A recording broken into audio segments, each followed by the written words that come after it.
Hello, everyone, and welcome to another Search Engine Journal webinar. It's a beautiful day here in West Virginia, and today we're going to be joined by Kevin Rowe, founder and CEO of PureLink. He's going to be talking to us today about how to identify site quality for link building. You know the saying, don't judge a book by its cover. Well, the same can be said for a website. You can't judge the quality just by looking at the web page. Evaluating a site for quality is among the most misunderstood concepts in SEO. Get this wrong and you risk excluding sites that can drive ranking, or worse, you include sites that provide zero value or could potentially get you penalized. Today, Kevin's going to walk us through an in-depth analysis of website elements you should evaluate to determine the site quality for your link building efforts. My name is Heather Campbell, and I'm going to be your moderator today. Kevin, can you tell us a little bit about yourself and PureLink before we get into some of the webinar housekeeping tips? Sure, Heather. My name is Kevin Rowe. I'm a founder and VP of Product Strategy at PureLink. I have founded two seven-figure SEO companies. I've started over 8 businesses, and only 2 of which have been successful. The most recent 2. So my passions, though, right now lie in automation, AI, SEO automation technology, link building, off-page SEO very heavily because that's the hardest part of SEO, but I believe one of the most valuable strategies. I've worked with clients like Hyatt Hotels, Bulletproof Coffee, Custom Ink, Coca-Cola, Siemens, Citrix. I've operated, my companies operate in an enterprise SEO space. Great. Great background. Thank you very much.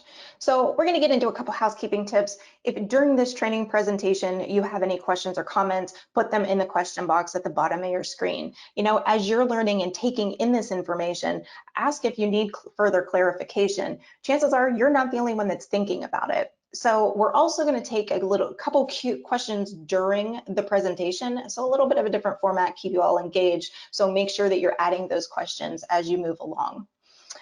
You know, our goal is to hit an engagement score of 70 or above for these webinars. And so it's important that, you know, it's up to you guys to help us reach that.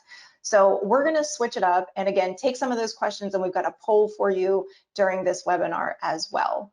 You know, so we're going to do our best during to link to any resources or tools in the chat. But if we miss one, use the questions box to ask us that as well.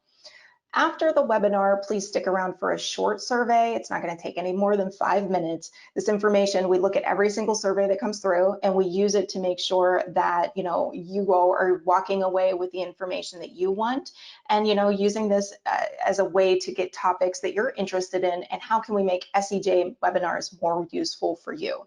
So that's enough from me. Without any further delay, let's get to it. Kevin, it's all yours. Great. I want to really clarify what I'm talking about, why it's important before we get into it. Link building has a lot of steps. Most link building programs do. From building the strategy, selecting niches, prospecting, evaluating prospects, finding contact info, developing content and pitches, outreach, analysis, and reporting. This is the general a way that I break out the different steps in any kind of link building program, most of them anyway. But what I want to focus on here, I'm going to leave all those things before and after evaluating prospects, this red bucket. I want to talk about evaluating the prospective site, and I think that just deserves its own conversation.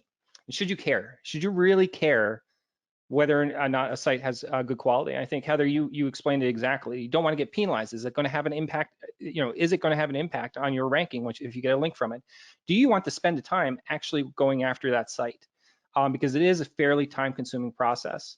And so since I've had a lot of conversations actually this last month with SEOs about when Google Penguin rolled out back in the day, and the pain that everyone felt like they really had to up their game. And so Penguin is, I think, a critical component to Google's algorithm, and it's all about link quality and link schemes. And so what I'd like you to take away from this is, how do we select sites that are actually going to have an impact on ranking and that avoid link schemes?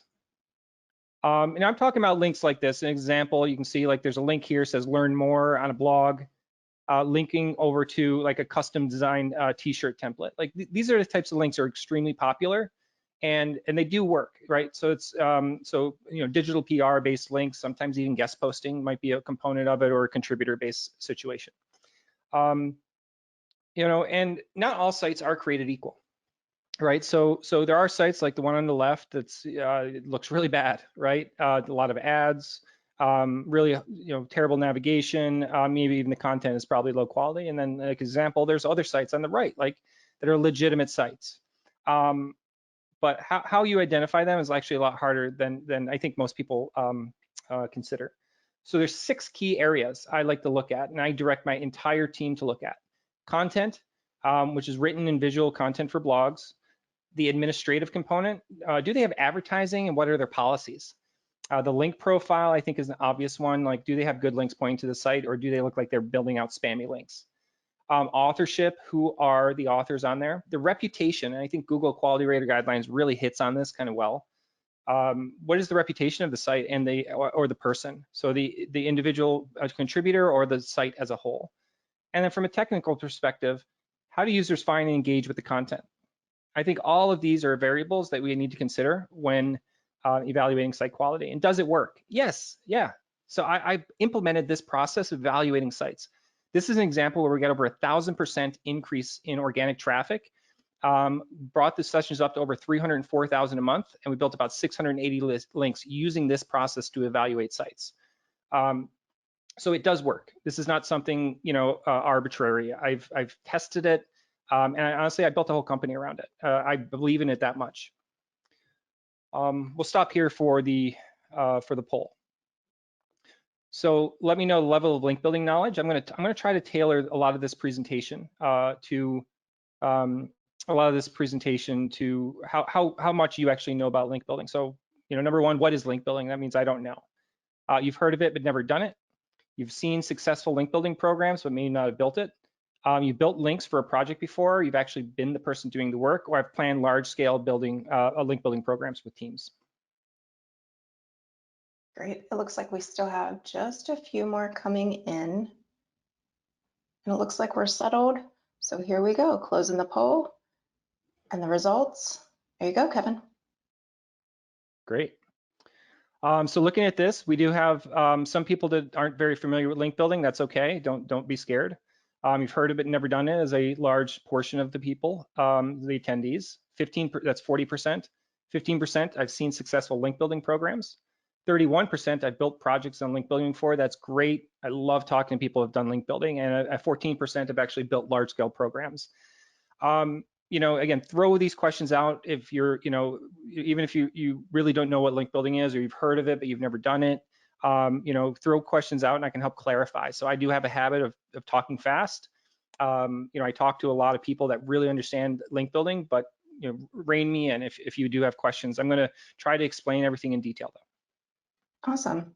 So before we get to the next section, so I just want to real quick answer Lily's question. Lily, yes, the deck will be available after, but we have a couple questions. So Kevin, Michael wants to know if we have any tips on evaluating reputation. Yes, and I will get into that. Just a quick little overview of what I'll talk about. You're going to want to actually find the person. Right, so there's 2 reputations. There's reputation as the site as a whole, and then there's reputation of the individual contributor or the person behind the site. So for the site as a whole, what you can use a lot of is actually, do they have a social following? Are they micro influencers? Do they have people engaging on social? That's an indicator of their reputation. Do they contribute? Is the individual contributor, do they contribute to other areas of the web, right? So me giving this webinar adds to the company reputation of PureLink, as an example. Are they engaged in the community? And that's one thing that I like to look at for reputation. Doesn't necessarily mean there's ranges of it, but you're looking for like the real person or the site itself, and maybe how people engage with that site or that content. Great. And we'll take one more, as you move through this is a good question from Robert. He's asking if you're going to be talking about any good platforms that we can look at to gauge the quality of a site. Yes. So there's 2 things. I'll go over metrics versus quality. Those are 2 different things. I'll show you how. There's no one software that does it as well as I think it should be done.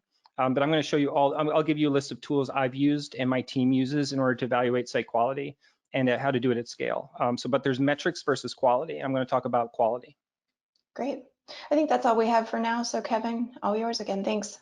Great. So the first, when determining what your quality standards are of a site, should you listen to Google? I think that's a big question on people's minds. Google has several different resources and sources of information. So first off, the link scheme guidelines, which are pretty detailed. They're very vague though. The Google Quality Rater guidelines, which you can see in the center here. And then they have Google representatives like John Mueller, who does a lot with tweets. He does podcasts. He does have a lot of information. Unfortunately, he does not give a lot of information on link building. To his credit, recently, over the last year, I've seen him actually do a lot more with that and providing clarity on this very ambiguous guidelines that Google gives us. But I think their link scheme guidelines are very ambiguous. I don't think it's easy to determine what we should be doing as link builders as a result of this. There's very few examples. I think they need to get, so I tend to take this with a grain of salt. There's some insights in here that you can use to guide your link building and what you should and shouldn't do, but I would not follow it to the T. It's just too vague and ambiguous. Should you listen to John Mueller, follow the leader? And John Mueller, again, very smart individual, strong technical expert, and really understands things. But he's looking in Google's best interests, right? And he made a comment in the last this year talking about the need to do no follow all links on guest post, right? And the reality is that everybody in the community, the SEO community, was completely against him on this. So here's an example of Dr. Pete Myers from Moz, who and on Moz, they basically said, hey, we're not going to no follow our outbound links because we know they're high quality. It's an example of one great example of how some of the leaders in the industry are ignoring the advice or going counter to the advice of Google reps because it's not actually in the best interest of the business. Another one, Rand Fishkin, strongly disagrees with this statement as well. And I found, I went on Twitter and I looked up what his statement was on John Mueller's ideal, saying no follow all outbound links. So some of the smartest minds in the industry are also looking to, they know when to ignore Google's advice.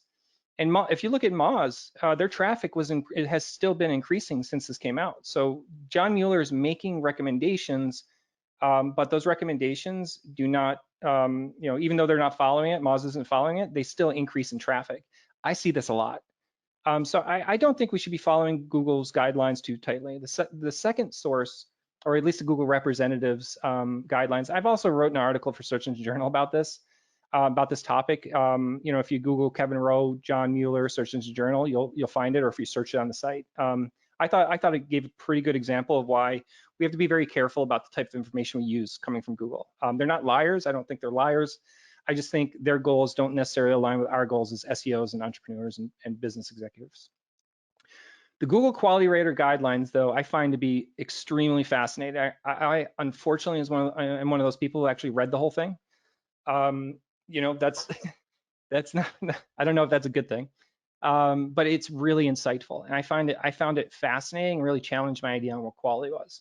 But as you see here, this is from Ben Gomez, who's a leading executive in search at Google, on the CNBC interview, said, you can view the rater guidelines as where we want the search algorithm to go. They don't tell you how the algorithm is ranking results, but they fundamentally show what the algorithm should do. Why would we be optimizing a site or building a campaign of what it should be doing instead of what it does?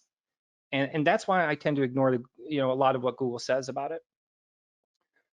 So the big takeaway here: build your own quality, understanding of quality, your own metrics for evaluating sites, and I would say just take Google's advice with a grain of salt and really understand what works and what doesn't, and that's going to lead to much more successful link building campaigns.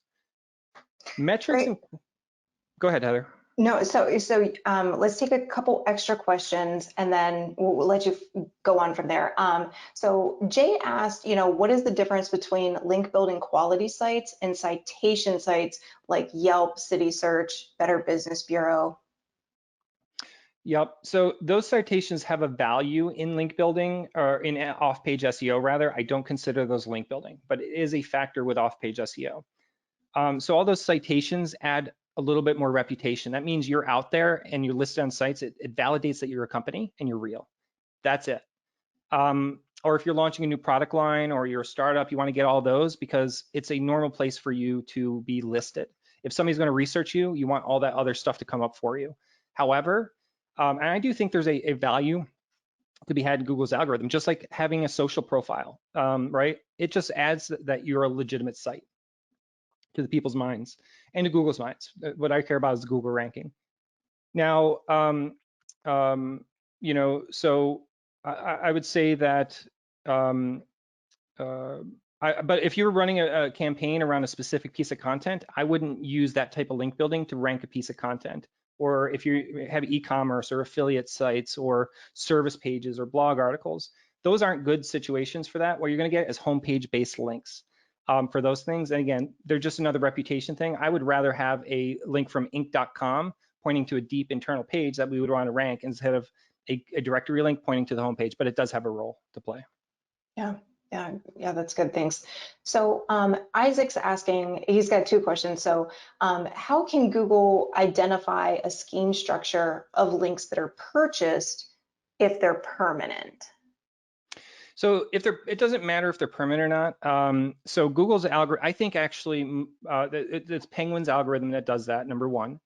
Now, how they go about doing it. So how's the AI or the ML go about identifying, reverse engineering those low quality links? I don't know if you've ever seen how the visualization of how their algorithm picks up on natural versus unnatural profiles, but I'll say this. Here's what I know happens a lot. Too many exact match anchor text. Big red flag. I call those thematic. There's 4 basic types of anchor text. There's thematic, brand, call to action, or raw URL. So the thematic one is like keyword based. So when you have too many of those pointing to a page that shouldn't have that or it doesn't look natural on, Google will start to pick up on that. So the biggest agitators in this space, I think, too much exact match links pointing to a money page. Also, the content that the links are put into doesn't look natural, meaning there's only one link in there. Typically, it has an exact match keyword and points to a money page. That is usually, I think, when Google is able to very clearly identify. If you, so there's a lot of different scenarios of which Google can identify this under those different scenarios. It really comes down to what scenario you're looking at. Is it an anchor text, number of links you have pointing to a blog article, or number of links you have pointing to a money page or your home page? So they look at link profiles for similar type of content in similar industries, or maybe other types of content like that in other industries potentially. And they're gonna say, hey, this fits outside the norm. There's some sort of standard deviation that they go outside of, and I think that's how Google kind of looks at it. But again, it's on a page by page and situation by situation basis. Great. No, that was good background. And so just for clarification, Kevin, just to make sure that everybody on the call understands, when you say money page, what is that?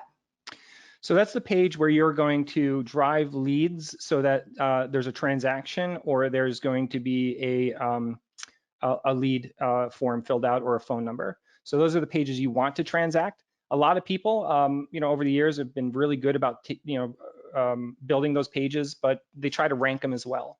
So that's when it becomes a problem from a link building. So you don't want too many links pointing to those pages sometimes, but it depends on the verticals.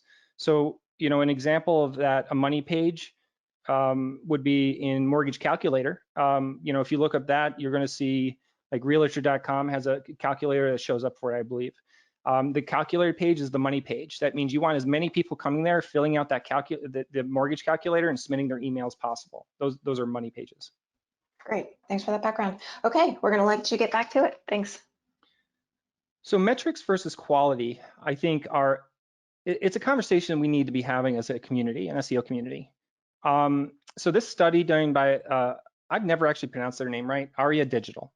It is a content marketing firm out of the UK, and a reputable one. I like their content. They do a great link building, state of link building report analysis every year. And so the results of the last one they did, they actually asked what kind of metrics people use to evaluate site quality, or sites. And domain authority was at the top, which is actually not a surprise, but I still don't think it's something that it's not a quality metric in and of its own. Ahrefs, domain rating, page authority, trust flow and majestic, yada yada. So people are using a lot of these metrics to evaluate their site quality. And there's another one called Link Score by Verve. I actually thought was one of the better ones. There's not a lot of people that know about it, but if you Google Link Score Verve, you'll see the tool. It's not the greatest tool in the world, but the data's quality. The scoring system's actually really good. So metrics are different than quality though. So if you look in Google's quality rater guidelines, you'll see this. And it's a lot more simpler than a metric, right? An algorithmic metric, which is funny. So Google looks at quality in terms of how a user looks at quality, or at least the Google reps want to, the Google quality rater people want to. So they have this scale system, lowest to highest, with a few different steps in between. So essentially the lowest quality site are things you wouldn't, you may or may not want to be, low reputation, low quality, versus the highest quality. It could be like an Inc.com as an example. And so before they even evaluate a site, they determine, is there any purpose to the site, right? Is there content theft? Do they have credible sources of information pointing to them? And the reality is this is too simplistic, but I do like it as a good foundation to start if you're going to be evaluating sites. It's good to know how Google thinks about it from a quality rater standpoint, but their algorithm doesn't reflect this 100% for sure. Again, these are the 6 different areas we will be talking about, and I believe that the quality scoring, the lack of metrics out there are so it's lacking so much that I had to create my own score to evaluate site quality for link building. So I created a score called Peer Grade, 0 to 100. Anything under a 40 is basically like made for SEO site. You probably shouldn't be using them for link building in 90% of the scenarios, especially if you have a big brand website. I do believe that there's a scoring system, there's a hole in it, but I'm going to show you how to kind of build your own scoring system. How to analyze site quality. This is really the meat and potatoes of, that's such a cliche, but I love that I said it. I think this is a cornerstone for link building. We really do. I think everybody really needs to understand there's a lot of misconceptions in the market right now about this. And evaluating site quality doesn't come from one element. It comes from weighting multiple elements. So you want to weight each element. So all these things I'm going to be talking about in and of themselves are no reason to not use a site. So I've seen people reject sites because they didn't look good, or maybe they couldn't find the author very easily, or they didn't like the advertising page, or something like that. You really need to build a footprint and understand all the variables, just like Google does. Google understands all the variables and they weight them. So it's up to us to really understand what our weighted variables are, and that's going to make your site selection. It's going to take more time to select the sites, but it will allow you to find better linking partners. Once again, I'm going to reiterate the content, admin, link profile, authorship, reputation, and technical components of the website are what we need to look at. Let's jump into content. So when it comes to content, what I like to look for is, I like to look at their money pages to see if they have a lot of money pages linking out. So if you're going through a website and looking at it, I'll read through a couple of the articles and actually see, do they have a lot of links pointing to like money pages with over-optimized anchor text? Typically, that's an indicator that the site may be selling links or doing something like that, of which Google may devalue the site. So having a natural outbound link profile and internal linking, sites with great internal linking in their articles have a tendency to, I believe, be more valuable, be a more valuable link. I like to look at the navigation as well. So if it's too vague in general, typically these are sites that are, you see a lot of these, they don't always rank very well because they're so generic. But sometimes there is a section that's valuable, but if it has financial news and then on the other side it has automotive, typically those are really general. I would weight this I'd probably weight this medium to low value, medium to low importance on evaluating a site. No keywords, I think, is actually a bigger one. So anything with porn related stuff, gambling, payday loan based links, and over optimized anchor text have a tendency to be well known in the space by Google. And I think Google's really good at picking up sites that are like selling articles to those types of companies. There's a lot of link building in those spaces. And the frequency of the posts, I think, is extremely important. So do they actually post things frequently, or have they not posted anything in months? And are they frequently posting to each section of the website? So all of these factors, I actually paste content as all the content on the site are a lot higher of a variable, and a lot more important on my weighting score. So key elements of the administration component of the page. This is actually one of the easiest places, and I recommend where you start. Because if you find that, let's say they have an admin page that offers guest posting and says buy, do follow links on it, immediately that is a no. That's a no-go, a non-starter. If they're clearly stating on their website that they will sell links in a do follow link, Google can algorithmically pick up on that. And I would imagine 90% of the time, Google will devalue all links coming out of that site as a result. It's very hard to understand when a site has a devalued link profile or outbound links. This is one strong indicator for us. And if any of the team sees anything, we don't even outreach to the site or we blacklist them. So we'll typically find that on the About Us page or like the advertising or guest posting page. If so, don't do it. It's okay if they accept guest posts. But you want to make sure they're not asking for money as a result of that. At least at least on the site anyway. And the info, right? Is the info present throughout the site? Now, it's not always. There are some sites that are high quality, don't have like contact information and things like that. That's easily accessible. Maybe they just have a form. That's okay for workflow. But if you can't find any way to contact this person on or off the site or the site, it's probably an indicator that there is an issue. But again, I would weight that against the content. If the content's high quality and it's good, I don't really care if I can't find the information. But you obviously need to find an email to get in contact with them somehow. The link profile to me is one of the most fascinating and important components of evaluating a prospect. So the problem is it's also the most time intensive and expensive. So the easiest way to do this, I like to use Ahrefs for a vast majority of our analysis. They have a large database. I like the team anyway. They're all good people. And the tool is actually the most robust in the industry. So, I mean, I know you can use Moz, Ahrefs, Majestic, and there's other, SEMrush in part. Ahrefs is my tool of choice when evaluating links. It has the largest database. And so what I'm going to look at in Ahrefs is, do they have excessive links pointing to, like, say, one page on the site? Like too many links pointing to one page that clearly isn't meant to have all those pages. So if it's a money page and has a lot of links pointing to it with exact match anchor text, there's a good chance these guys are just trying to rank their site or hack the authority of the site. Now, do they have really low authority? I don't really place this as a high importance. I know a lot of people do. Use DA or DR, domain authority from Moz, or domain rating from Ahrefs. Yes, I do think there's some value there, but I'm not going to use that as an indicator. I will go get a site that has a DA 15 if it's from an expert writer and they have great content and a strong reputation. Maybe they just don't know SEO, or maybe they don't do link building. They just want to write content. We see them all the time. So don't overemphasize domain authority or domain rating. It is not the most important metric, and honestly does not correlate with a site's ability to rank in anything I've ever seen. Non-relevant links. So do they have links pointing to the pages that are coming from sites that have no business linking to that content? Or is it like, I'll typically go into the Ahrefs backlink report. I'll look at some of the backlinks and I'll read through the articles that have links pointing to this prospective site. If they're clearly made and built, you can usually tell at a glance. Usually you'll find it'll just be one link inside of an article. There's no other links, and it's maybe like just a big block of text.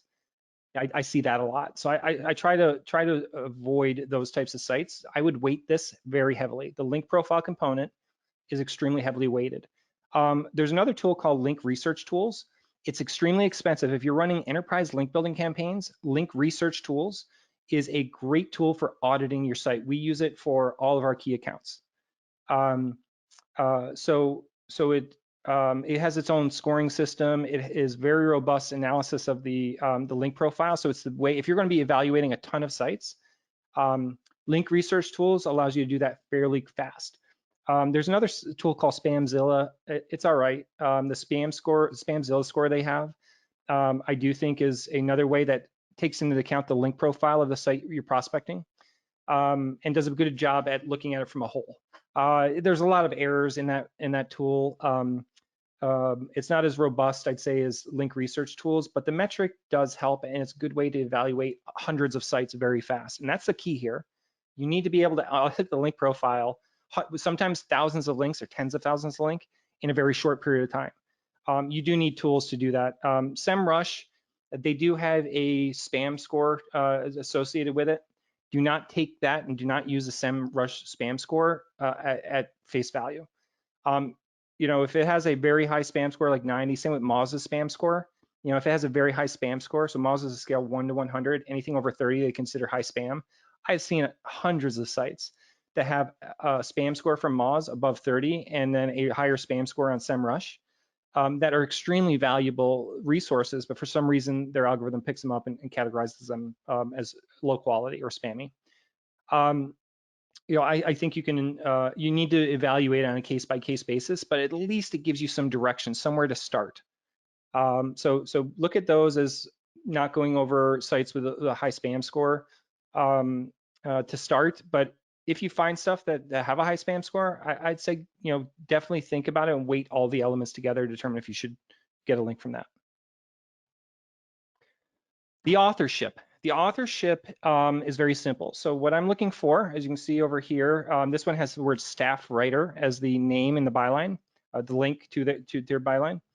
So I would say, you know, be very careful about, and so if anybody hears thunder, there is a thunderstorm right out my window, and that's why that noise is there, but hopefully the mic cancels it out. I'm in upstate New York, so it's raining here right now. So the authorship, simply looking to see if they have staff writer or admin as the name of the writer, or if it's an actual name. I've seen a lot of sites that use staff writer or admin as the name, and it's still a legitimate site, but I do weight it heavily. If they do not have it, I weight that heavily against them. The author page, is there any information about the author of the site and why it exists at all? You know, not all sites have it, but I do weight this heavily if it doesn't exist. Also, is the author from the country you know, you want to look, you're targeting. So if you're in the US, you know, say you're from Israel targeting the US, we have a lot of clients out of Israel that are marketing towards the US, or the UK marketing towards the US, or the US marketing towards the EU, certain countries in the EU.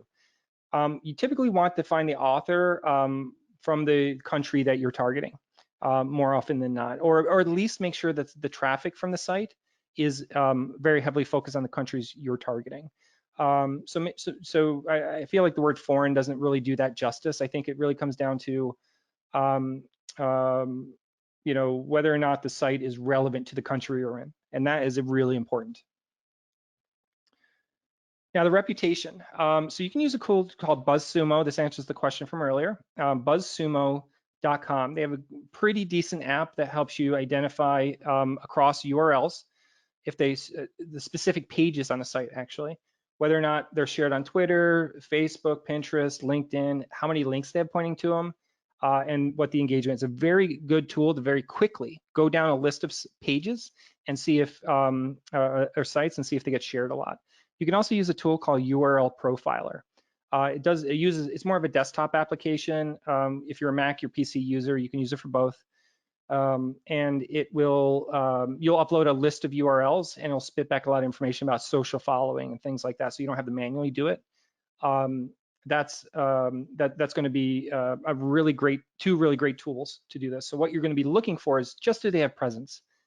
So the more, yes, if somebody has we look for micro influencers a lot of the time, and so all that really means is, do they have a few thousand followers? Do they have people they engage with online? I have a few thousand followers on Twitter that actually engage with me. You know, I'm not an influencer per se. I don't consider myself one, but I have a reputation. People know who I am. and there's legitimacy to that. So that's where you get a lot of legitimacy from a site based when you look at it from that perspective. Do they have any following at all? You know, are they a micro influencer, a real influencer? Is it a news site, or is it just a personal blog? As you know, there's other types of sites, directories and things like that. But typically, what I would like to find out is it a person that doesn't really have a lot of following? They just like the idea and the topic. Are they micro influencer, influencer, or a news site? And how much following do they have? But do the followers engage with their content online? Is there people commenting on it, resharing it? Again, this alone is not a ranking factor. So don't use this as a method to get links for ranking factors. This is a variable to evaluate a site's quality. You know, again, these are just all other indicators that a site is or is not the right fit for you know, for the page you want to link build to or the site you want to link build to. The technical components, I think, are actually very clear on a bad site versus a good site. First off, is it indexed, right? Does it actually exist in Google's algorithm? And Google, sometimes if you put a URL in there, you know, you'll see some of the URLs, but it doesn't rank for anything. The indexation thing has evolved and changed over time. Google does kind of keep everything almost indexed. They don't say de-index it. Some of it they just kind of de-rank it a lot of the time. But I do see a lot of times I've seen some sites that are just not indexed at all. They've been removed for one reason or another. The geographic focus of the audience or the country as well, is that clear from the site? And the page elements, and I think this is a good example. I hope you guys can see this image here. So the image is of a site, actually one of the examples Google provides in the Google Quality Rater guidelines. And as you see here, there's on the left-hand side, there's a lot of recipes. So like, imagine going and Googling a recipe, classic apple pie. So you land on this page and you see there's a little recipe here and not much information about the apple pie. There's no real navigation up top, and there's an ad for Bank of America on the right. And then on the left-hand side, you see there's milkshake, smoothie, recipe, chocolate cake, apple pie, hamburger, blah, blah, blah. Somebody looking for a classic apple pie recipe, what they're going to want to click on next is videos. They're going to want to see instructions and things like that. This is going to have a very low click-through rate on the page. It's very clear looking at it. So I like to see, most blog articles do have a pretty low click-through rate, but it's more important than ever. Are people actually engaging, going deeper in the site? And you can usually tell that just by a very good glance at some of their top pages and see there's nowhere to navigate. Why would they go any deeper on this site? And I do think that means that is an indicator to me that the site is made for SEO. It's not made for users. And you want sites that are made for users, not made for SEO. And Heather, I'll ring you back in. Awesome. So, I mean, I think that's a great point. You know, apple pie is personally my favorite. If you're not going to show me a picture of apple pie, you know, I'm not sticking around to look at that recipe, right? So we have some great questions coming in. So let's get to it. One of them from Terry, and this is a great question. Terry says, when link building, I hear build relationships, but she's looking for how do you actually do this? So that's a really good question. I believe I have some videos out there I can share after this that talk about just that topic. Couple quick tips. Don't just engage with them on email. You need to actually find them on social, follow them on social. You need to maybe even comment and learn to engage with them online. And sometimes a phone call goes a long way on building a relationship. You know, and so I think that how you engage with them online, actually, I have a saying. I just started saying it, and it's, you know, put your blinker on when, you know, use your blinker when you're in a parking lot. And the general idea is, you know, treat people online like you would when you're not protected by that online curtain, right? So engage with people online as you would in real life, and that's a key to building relationships online, anyway. I think that's a great point. I saw that post yesterday and I was like, yeah, I'm the person that uses the blinker in the parking lot. Like, so it's nice to know I'm not the only one out there. Yeah. So Joshua was asking, you know, and I think that you kind of touched on this, but let's make sure that we've got a good answer for Josh. how do you evaluate if a site is spammy? If you just want to kind of maybe give a quick recap on that. Yep. So here are things you look at. There's some really key things to say this is a no-go. First off, if it's when you're not going to go any further on the site, do they mention buy, do follow links on my site on the About Us page or the Advertise page? That's Google can clearly understand that language, and they know how to pick that up. And a lot of sites do that. That's a no-go. Second, read through the content. So if the content looks like, let's say it's like really fluff content or is no value, not long blog articles, and they have like, so let's say one link in those, and it's a very unnatural looking link. So when you click on that link, does that bring you to a place you did not expect? If the answer is yes, and you say that yes more than 5 times when evaluating a site, there's a good chance it's made for SEO, and I probably wouldn't go too much further with it. Great. So Juliana is asking, can you touch base on disavow? She says that an agency that she's working with will not reveal the backlinks that they are working with. And I've seen an increase in toxic links from SEMrush. Can you tell me how one should use disavow when you see these toxic links increasing? Yeah. So first off, never work with an agency that doesn't show the links that they're building. That is just silly. There's no reason for it. I've seen companies do it. It's just nobody does that anymore. It's just not. It's too risky. Now, so let's say the scenario comes up, or we're now already doing this, and how do we fix it if they're causing issues? How do we monitor it? And I'm not a big fan of disavow. So what's probably going to happen, like when you do a disavow, if you're still building the links and you're running disavow files, if you actually get a Google rep to review your site, if there was a manual penalty, and they see that you're still doing the same tactic, they're not going to help you recover if you have a manual penalty or something like that. It's going to be a lot of work. You just have to stop doing that before you even think about disavowing. If I am not a big fan of disavowing if your site's already improving. However, I would just stop what they're doing and then start to do a high quality link building campaign before you disavow anything. If you saw that as a result of their link building, you lost ranking, then you may want to consider a disavow. That said, if you're how to evaluate sites for disavowing or whether or not you want, I'm very stringent about when I would do that. I would use link research tools, run their report on that, and then I think that from there, I still wouldn't disavow everything they have. I'd manually review each one and see if it's creating a profile that looks unnatural. And if there's a percentage of those, a very high percentage of your link profile that should be disavowed, then you might want to think about submitting that disavow file. But the best tool, and I can recommend an agency actually out of Belgium, I believe, that does this.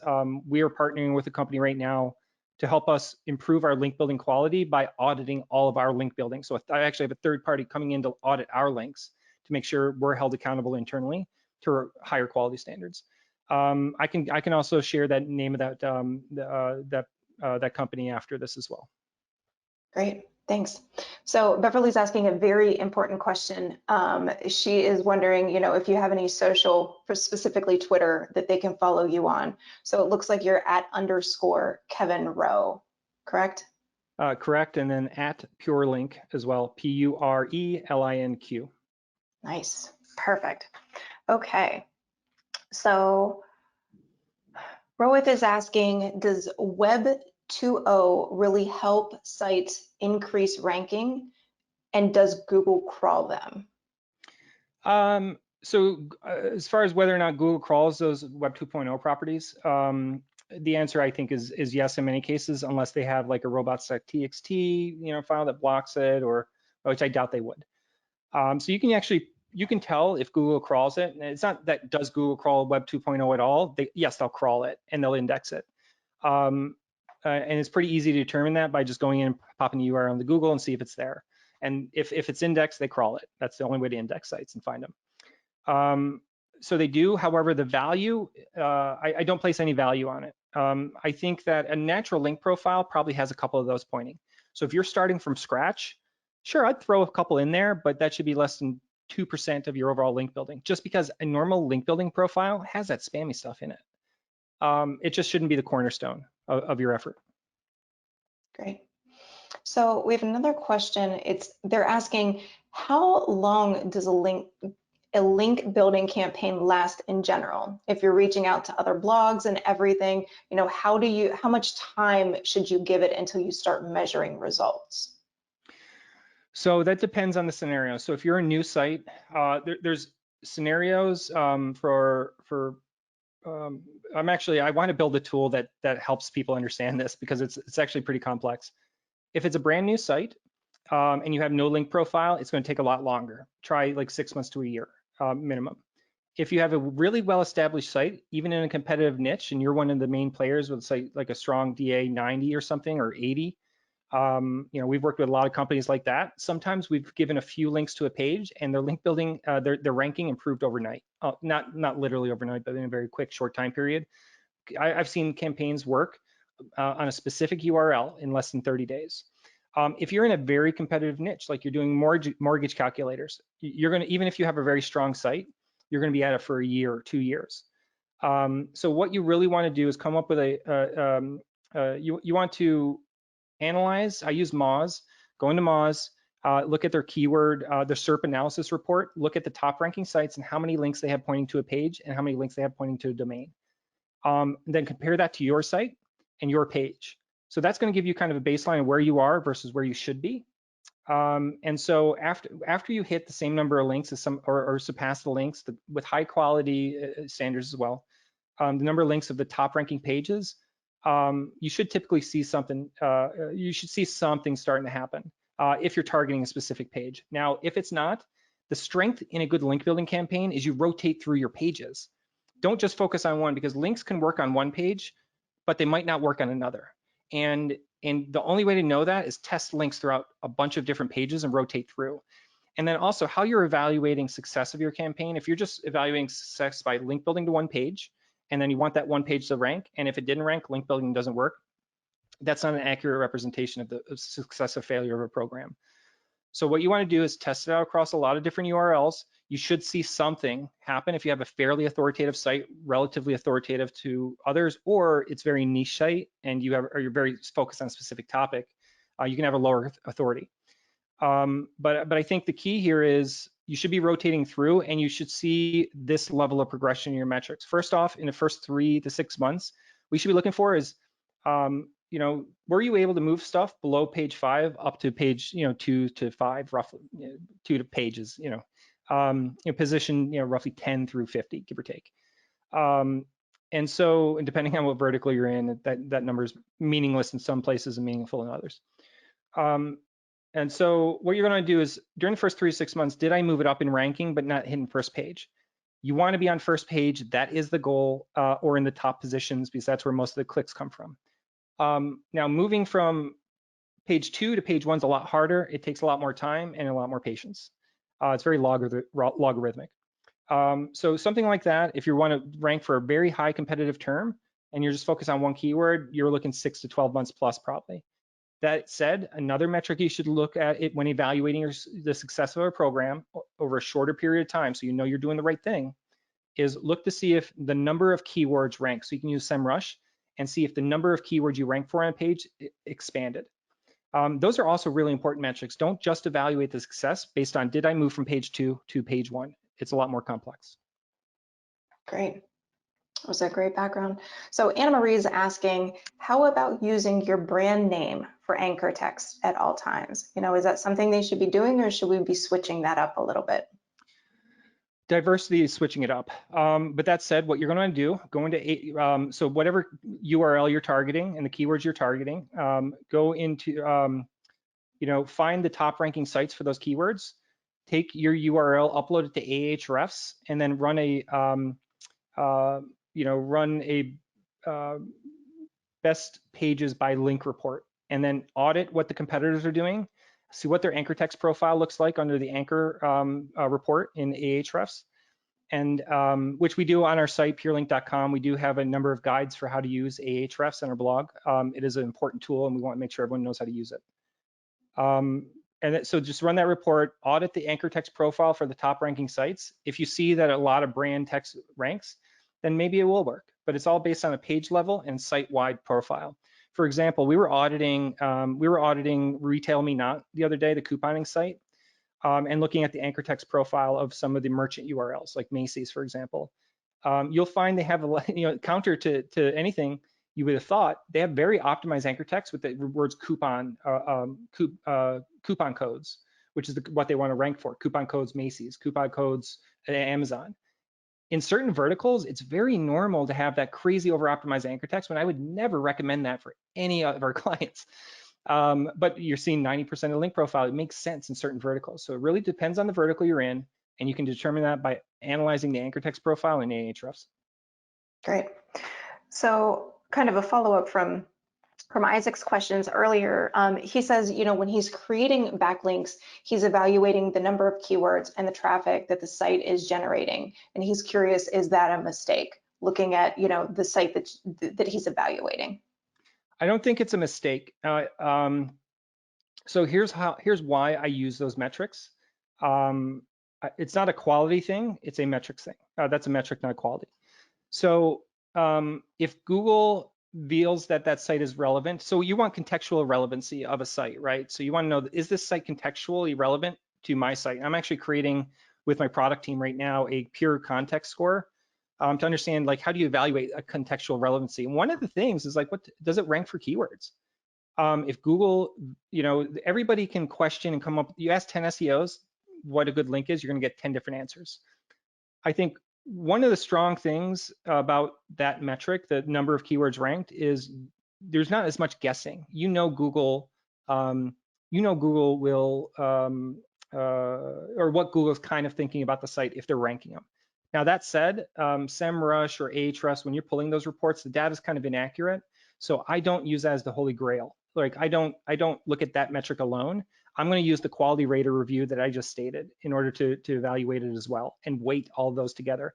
So if a site doesn't rank for a lot of keywords, it has low traffic but high authority and great content, if Google sees that content once and attributes that value from that link to us, that's great. So there's I think that one's a little bit trickier. I know a lot of people, and we've had a lot of clients that place very high value on those metrics. We weight those in with the rest of them, but it's not I wouldn't get rid of any, I wouldn't exclude sites just because of that. Great. So, kind of counter to that, in tandem, Betsy's asking, what do you personally consider a high spam score, or does it depend? Can you repeat that? What do you consider a high spam score, or does it depend? Always, everything depends. In SEO, it's a very complex industry. So spam score, it depends. First off, what metric are you using? Are you using Moz's spam score, SEMrush spam score, or are you using link research tools? Or it really depends. And when it comes to Moz, they say 30% is the highest you want to go. That said, whenever I see sites with Moz that has a spam score 90 plus, they're generally pretty spot on. Like I probably wouldn't go after those sites. So I think that, but anything below, if you're using Moz, again, Moz's spam score, I would go to 30 to 60 and I'd still be comfortable if the site was good. But typical order of operations, start with the things that are below a spam score 30 in Moz. If you're running out of, you're not having luck there, increase your the metric. I'd pay max 60, but be very careful and make sure you're evaluating the sites one by one in order to do that. And we do that a lot. Like we don't use Moz's spam score when we've done disavows historically alone. It has to be a manual review. Just remember that. Great. So Joshua wants to know, how do you avoid excessive links if the website that you're working on had only a small handful of pillar pages? So, well, luckily, if it has only a small handful of pillar pages, like hubs or main pieces of content targeting high search keywords or root keywords, money keywords, whatever you want to call them. Typically a natural link profile wouldn't have a ton of links on a small site like that. That said, I've seen some sites with articles, pillar pages that were long form articles, especially in credit scores or credit, bad credit, like type credit card type websites in that credit space. I've seen they have money pages that are really long form content now. It's smart and they do a good job with it. And they have hundreds, sometimes thousands of links pointing to one page. It's natural in certain verticals and you shouldn't worry about it. That said, if the pillar page is very light and it's like, very little content on it, no rich content, no videos, nothing, it's normal to have a very small link profile there. So you don't actually have to worry about it if it's long form, very heavily informative content. It's normal to see a ton of links pointing to that.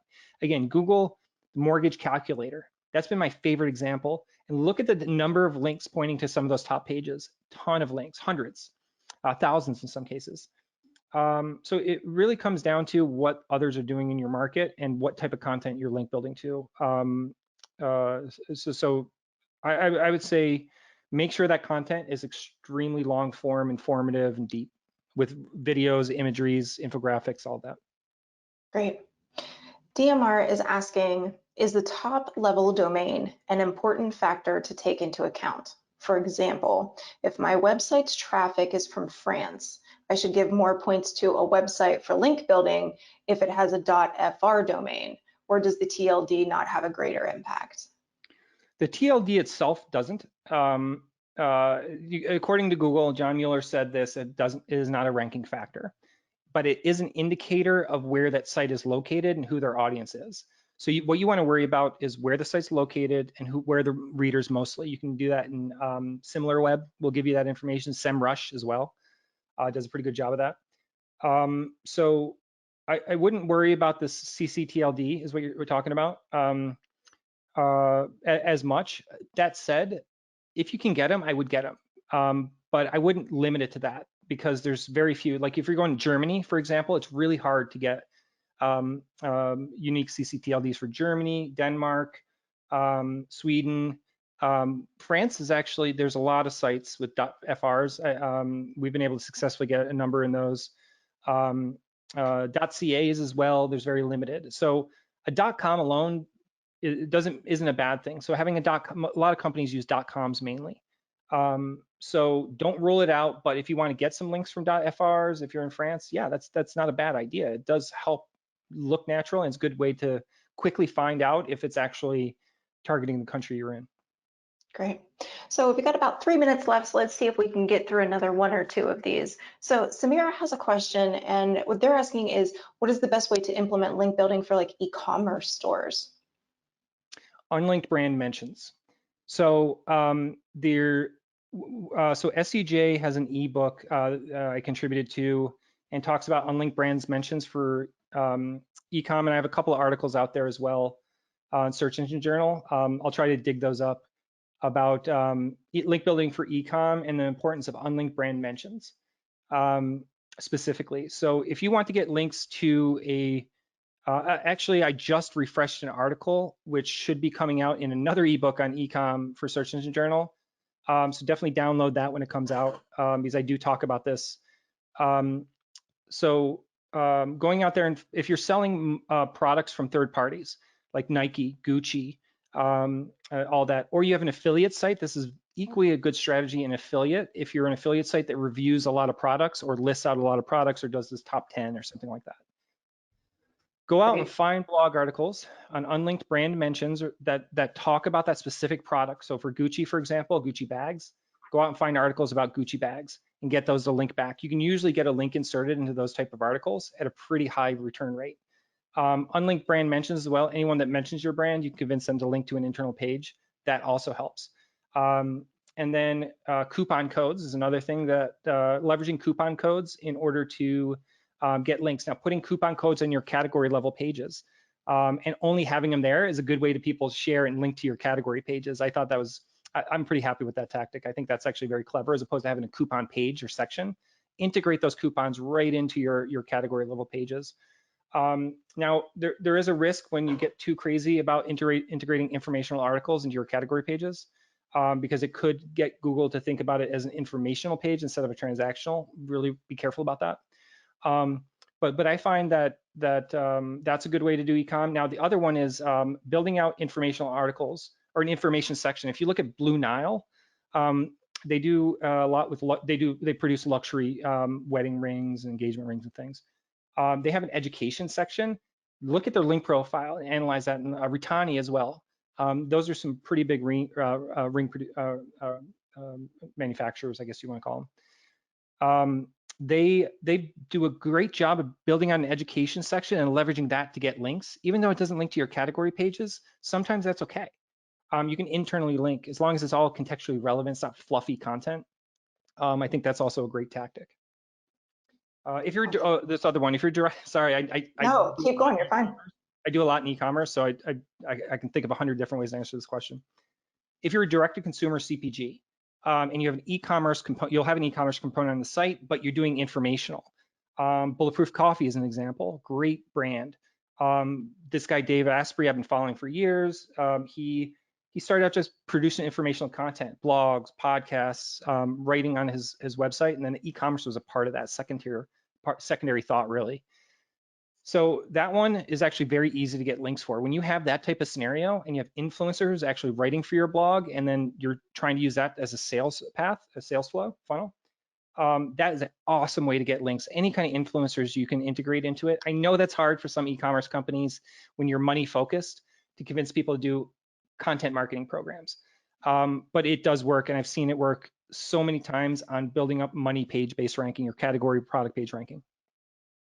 Great. So, I mean, there were so many other questions that we just couldn't get to, and so they're really good content. What we're going to do is after today's webinar, we will follow up and everyone will get the recording today. And then we will do a recap post, which will come out on Tuesday, and it'll have the full recording and transcription. Kevin, you know, we can follow up with, you know, with all these questions given to you, great way to reach out. And, you know, with that, Kevin, thank you so much for being here with us today and, you know, sharing your knowledge with us. Please stick around for a short survey. Again, it'll take no more than 5 minutes and help us improve webinars overall. Again, Kevin, want to thank you. Hope you all have a great day. Thanks for having me back. Bye. Thanks. Bye.